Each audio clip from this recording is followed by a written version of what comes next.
ماہ رمضان آیا ہے، ماہ رمضان آیا ہے، رب کی رحمت لایا ہے، رب کی رحمت لایا ہے، ابر کرم کا سایہ ہے، ماہ رمضان آیا ہے۔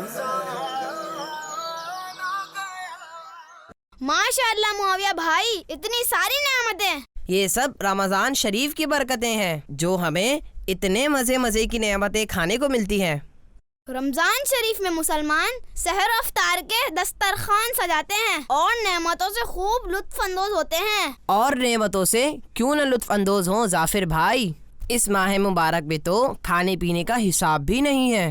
کیا واقعی؟ جی بالکل، اللہ پاک کے آخری نبی صلی اللہ علیہ وآلہ وسلم فرماتے ہیں 3 آدمی جتنا بھی کھا لیں ان سے کوئی حساب نہ ہوگا، بشرط یہ کہ کھانا حلال ہو۔ نمبر 1 روزے دار افطار کے وقت، نمبر 2 سحری کھانے والا، نمبر 3 مجاہد جو اللہ پاک کے راستے میں سرحد اسلام کی حفاظت کرے۔